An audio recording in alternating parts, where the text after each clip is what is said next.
Krishna, Krishna, Krishna, Krishna, Krishna, Krishna, Krishna, Hey.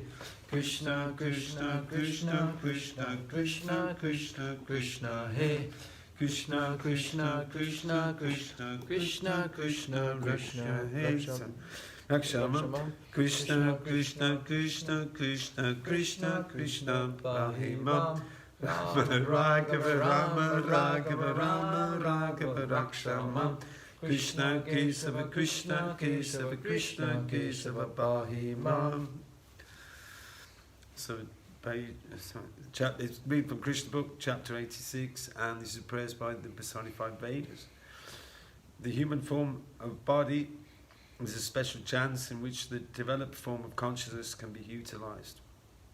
Sometimes the mind-body philosophers push forward the argument that if this material world is truth, then why are householders advised to give up their connection with this material world and take sannyas? But the Vaishnava philosopher's view of sannyas is not that because the world is false, one must therefore give up material activities. The purpose of Vaishnava sannyas is to utilize things as they are intended. Srila Rupa Goswami has given two formulas for our dealings with this material world. When a Vaishnava renounces the materialistic way of life and takes to sannyas, it is not on the conception of the falsity of the material world, but to devote himself fully to engaging everything in the service of the Lord. Srila Rupa Goswami therefore gives this formula. One should be unattached to the material world because material attachment is meaningless. The entire material world, the entire cosmic manifestation belongs to God, Krishna.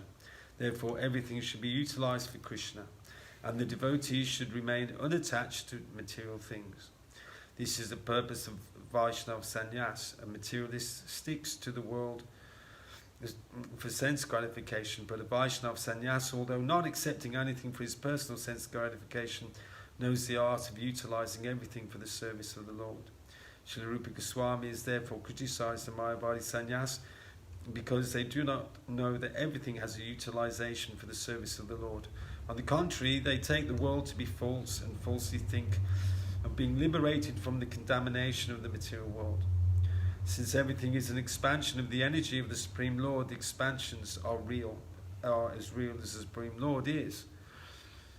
That the cosmic world is only temporarily manifested does not mean that it is false or that the source of its manifestation is false. Since the source of its manifestation is true, the manifestation is also truth. But one must know how to utilize it. The same example may be cited. The temporary earthen pot is produced from the whole earth. But when used for a proper purpose, the earthen pot is not false. The Vaishnava philosophers know how to utilize the temporary construction of this material world, just as a sane man knows how to utilize the temporary construction of the earthen pot. When the earthen pot is used for a wrong purpose, that is false.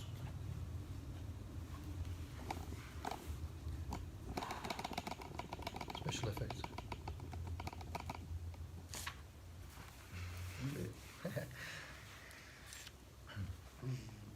Similarly, this human form of body or this material world, when used for false sense gratification, is false.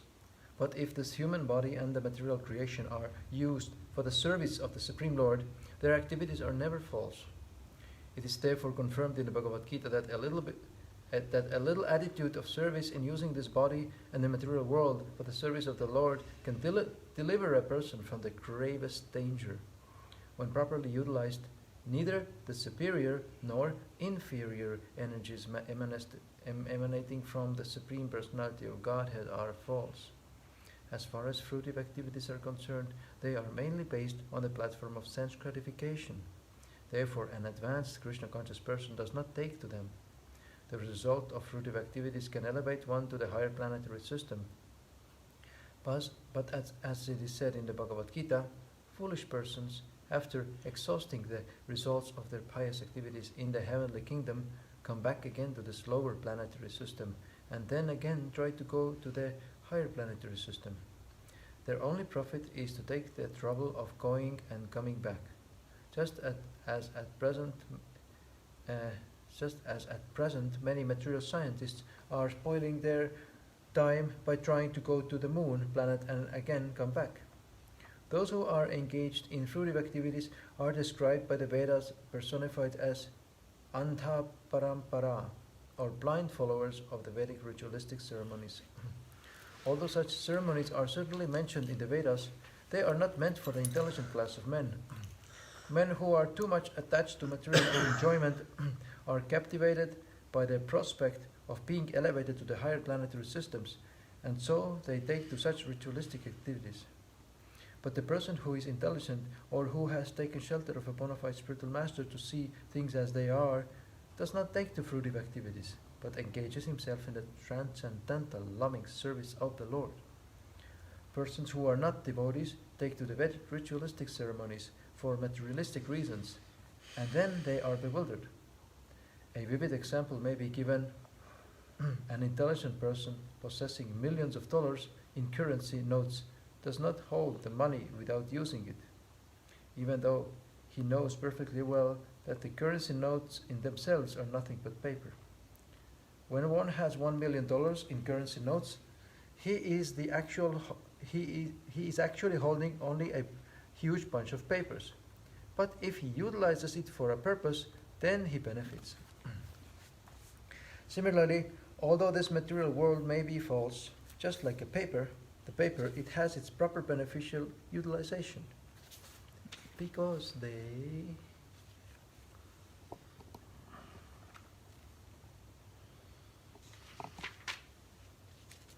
Because the currency notes, although paper, are issued by the government.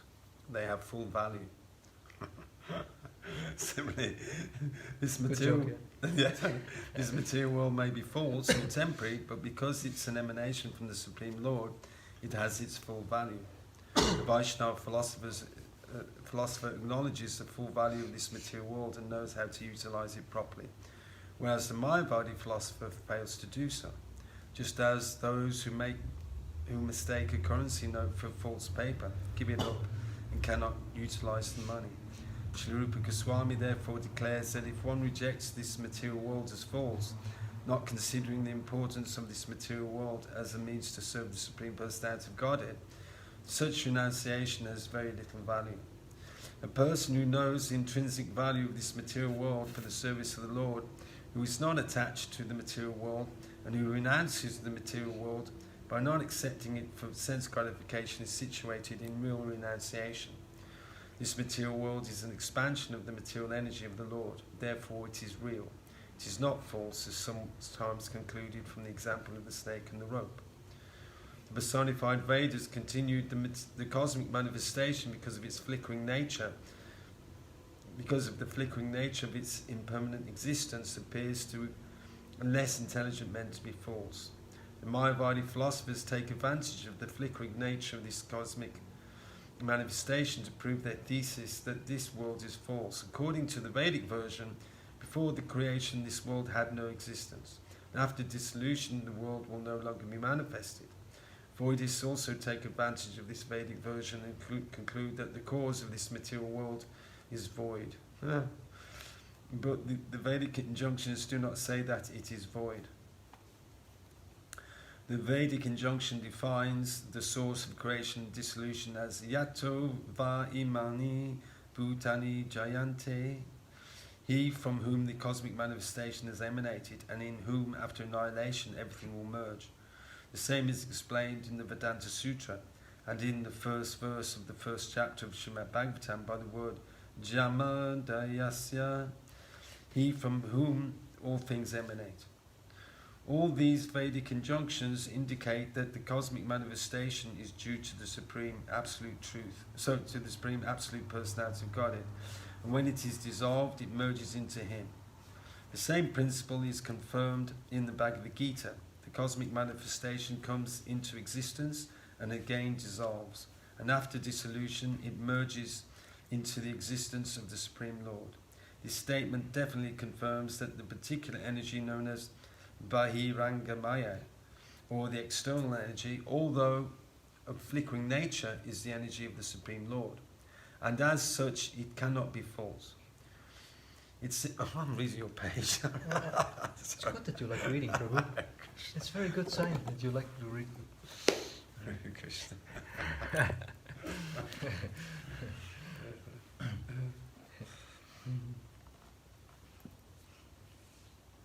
The Mayavadi philosophers conclude that because the material nature has no existence in the beginning and is non-existent after dissolution, it is false. But by the example of the earthen pot and dishes, the Vedic version is presented. Although the existence of the particular byproducts of the Absolute Truth is temporary, the energy of the Supreme Lord is permanent. The earthen pot or water jug may be broken or transformed into another shape, such as that of a dish or bowl, but the ingredient or the material basis, namely the earth, continues to be the same. The basic principle of the cosmic manifestation is always the same, Brahma, or the Absolute Truth. Therefore, the Mayavadi philosophers' theory that it is false is certainly only mental concoction. That the cosmic manifestation is flickering and temporary does not mean that it is false. The definition of falsity is that which never had any existence, but which exists only in name. For instance, the eggs of a horse, or the flower of the sky, or the horn of a rabbit are phenomena which exist only in name. There are no horse's eggs, there is no rabbit's horn, nor are there any flowers growing in the sky. There are many things which exist in name or imagination, but actually have no factual manifestation. Such things may be called false. But the Vaishnava cannot take this material world to be false simply because its temporary nature is manifesting and again dissolving. The personified Vedas continue by saying that the supersoul and the individual soul, or Paramatma and Jivatma, cannot be equal in any circumstance, although both of them sit within the same body, like two birds sitting in the same tree. As declared in the Vedas, these two birds, although sitting as friends, are not equal. One is simply a witness. This bird is Paramatma, or the Supersoul. The other bird is eating the fruit of the tree. That is Jivatma. When there is cosmic manifestation, the Jivatma, or the individual soul, appears in the creation in different forms, according to his previous fruitive activities, and due to his long forgetfulness of real existence. He identifies himself with a particular form awarded to him by the laws of material nature. After assuming a material form, he becomes subject to the three material modes of nature and acts accordingly to continue his existence in the material world. While enwrapped in such ignorance, his natural opulences, although existing in minute quantity, are almost extinct. The opulences of the Supersoul, or the Supreme Personality of Godhead. The opulences of Supreme Personality of Godhead. However, are not diminished, and although he appears within the material world, he maintains all opulences and perfections in full, and yet keeps himself apart from all the tribulations of this material world. The conditioned soul becomes entrapped in the material world, whereas the Supersoul, or the Supreme Personality of Godhead, leaves it without affection. Just as a snake sheds its skin, the distinction between the Supersoul and the conditioned individual soul is that the Supersoul, or the Supreme Personality of Godhead, maintains his natural opulences, known as Sad Ayeshvara and Asta Siddha and Asta Guna. Because of their profound knowledge, the Mayavadi philosophers forget that the fact that Krishna is always full of 6 opulences, 8 transcendental qualities and 8 kinds of perfection. The 6 opulences are that no one is greater than Krishna in wealth, in strength, beauty, fame, in knowledge and in renunciation. The first of Krishna's 6 transcendental qualities is that he is always untouched by the contamination of material existence. This is also mentioned in the Upanishads, Apapa Vidam. Just as the soul is never polluted by any contamination, the Supreme Lord is never polluted by any sinful activities. Similarly, although Krishna's actions may sometimes seem impious, he is never polluted by such actions. It's like Kubja. The second transcendental quality is that Krishna never dies. In the Bhagavad Gita, 4th chapter, he informs Arjuna that both he and Arjuna had many appearances in this material world. But he alone remembers all such activities, past, present and future. This means that he never dies.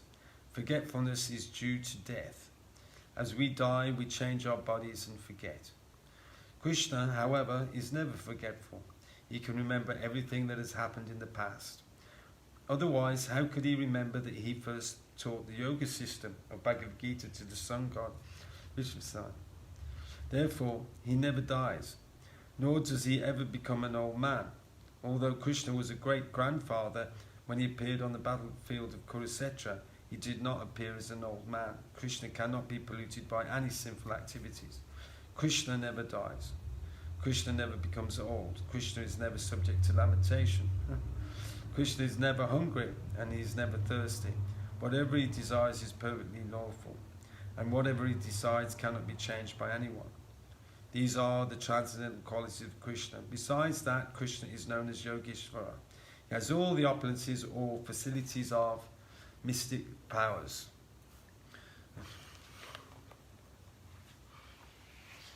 Yes, you wanted to do special effects. Okay, I can add some more. Good. Hmm. It is stated in the Brahma Samhita that Krishna has entered even within the atom. Anantarasta paramano jayantarastham. Similarly, Krishna as Karpadakashai Vishnu is within the gigantic universe, and he is lying in the causal ocean as Mahavishnu in a body of so gigantic that when he exhales, millions and trillions of universes emanate from his body. This is called Mahima Siddhi. Krishna also has the perfection of Lakhima. He can become the lightest. It is stated in the Bhagavad Gita that it is because Krishna enters within this universe and within the atoms that all the planets are floating in the air. That is the explanation of weightlessness. Krishna also has the perfection of Prapti. He can get whatever he likes. Similarly, he has the facility of Ishita, controlling power. He is called the Supreme Controller, Parameshvara. In addition, Krishna can bring anyone under his influence. This is called Vashita. Krishna is endowed with all opulences, transcendental qualities, and mystic powers. No ordinary living being can compare to him. Therefore, the Mayavadi's theory that the supersoul and the individual soul are equal is only a misconception. The conclusion is, therefore, that Krishna is worshipable and that all other living entities are simply his servants. This understanding is called self-realization. Any other realization of oneself beyond this realization of eternal servitorship to Krishna is impelled by Maya. It is said that the last snare of Maya is to dictate to the living entity to try to become equal to the Supreme Personality of Godhead. The Mayavadi philosopher claims to be equal to God, but he cannot reply to the question of why he has fallen into material entanglement. So, Mayavadi philosophers claim to be equal to God, but he cannot reply to the question why he has fallen into material entanglement.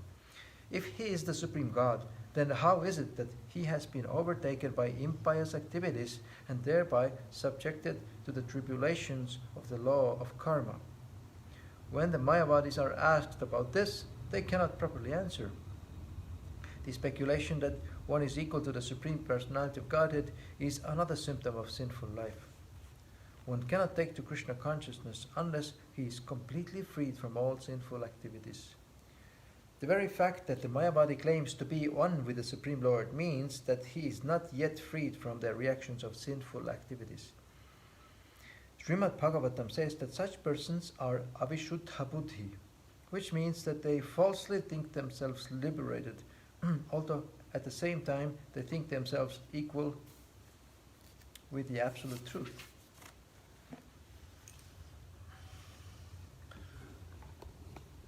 Their intelligence is not purified. The personified Vedas said that if the yogis and the jnanis do not free themselves from sinful desires, then their particular process of self-realization will never be successful. My dear Lord, the personified Vedas continued, if saintly persons do not take care to eradicate completely the roots of sinful desires, they cannot experience the supersoul, although he is sitting side by side with the individual soul. Samadhi or meditation means that one has to find the supersoul within himself. One who is not free from sinful reactions cannot see the supersoul. If a person has a jeweled locket in his necklace but forgets the jewel, it is almost as though he does not possess it. Similarly, if an individual soul meditates but does not actually perceive the presence of the supersoul within himself, he has not realized the supersoul. Persons who have taken to the path of self-realization must therefore be very careful to be uncontaminated by the influence of Maya. Srila Rupa Goswami says that a devotee should be completely free from all sorts of material desires. A devotee should not be affected by the result of karma and jnana. One simply has to understand Krishna and carry out his desires. That is the pure devotional stage. The personified Vedas continued. Mystic yogis who still have contaminated desires for sense gratification are never successful in their attempt, nor can they realize the Supreme Soul within the individual self. As such, the so-called yogis and jnanis who are simply wasting their time in different types of sense gratification either by mental speculation or by exhibition of limited mystic powers, will never be liberated from conditional life, and will continue to go through repeated birth and deaths. For such persons, both this life and the next life are sources of tribulation. Such sinful persons are already suffering tribulation in this life, and because they are not perfect in self-realization, they will be plagued with further tribulation in the next life. Despite all endeavours to attain perfection, such yogis contaminated by desires for sense gratification will continue to suffer in this life and the next. Srila Vishwanath Chakravarti Thakur remarks in this connection that if sannyasis and persons in the renounced order of life who have left their homes for self-realization do not engage themselves in devotional service of the Lord, but become attracted by philanthropic work, such as opening educational institutions, hospitals, or even monasteries, churches, or temples of demigods. Yeah, one more, yeah. Yeah.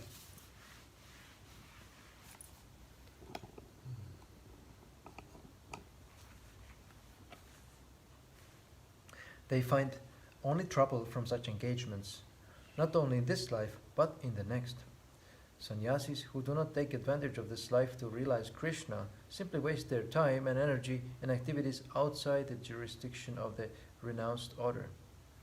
A devotee's attempt to engage in his energies in such activities as constructing a Vishnu temple, however, is never wasted. Such engagements are called Krishnartha Akila Chesta, variegated activities performed to please Krishna. A philanthropist opening a school, building and a devotee constructing a temple are not on the same level. Although a philanthropist's opening an educational institution may be pious activity, it comes under the laws of karma, whereas in constructing a temple for Vishnu is devotional service. Devotional service is never within the jurisdiction of the law of karma. As stated in the Bhagavad Gita, devotees transcend the reaction of the three modes of material nature and stand on the platform of Brahman realization. Brahmapuyaya kalpate. The Bhagavad Gita says, Sagunam samadhityaitan Brahmapuyaya kalpate. Devotees of the personality of Godhead transcend all the reactions of the three modes of material nature and are situated on the transcendental Brahman platform. The devotees are liberated both in this life and in the next life. Any work done in this material world for Yagya, Vishnu or Krishna is considered to be liberated work. But without connection with Achyuta, the infallible Supreme Personality of Godhead, there is no possibility of stopping the resultant actions of the law of karma. The life of Krishna consciousness is the life of liberation. The conclusion is that a devotee, by the grace of the Lord, is liberated in both this life and the next, whereas karmis, jnanis, and yogis are never liberated, either in this life or in the next. The personified Vedas continued, Dear Lord, anyone who by your grace has understood the glories of your lotus feet is callous to material happiness and distress. The material pangs are inevitable as long as we exist within the material world, but the devotee does not divert his attention to such actions and reactions which are the results of pious and impious activities. Nor is the devotee very much disturbed or pleased by praise or condemnation by the people in general. A devotee is sometimes greatly praised because of his transcendental activities, and sometimes he is criticized. You can relate to that, yeah? I can relate to it. Okay, good. I guess we all. Even though there is no reason for adverse criticism. The pure devotee, however, is always callous to praise or condemnation by ordinary people. So let's become callous. We don't become callous, exactly. Hare Krishna. This is the end of our today's reading. Shri Shri Panchatattva Ki Jai. So I hope everyone's day has been successful in your attempts to become Krishna conscious. Jai. Bingo. Good.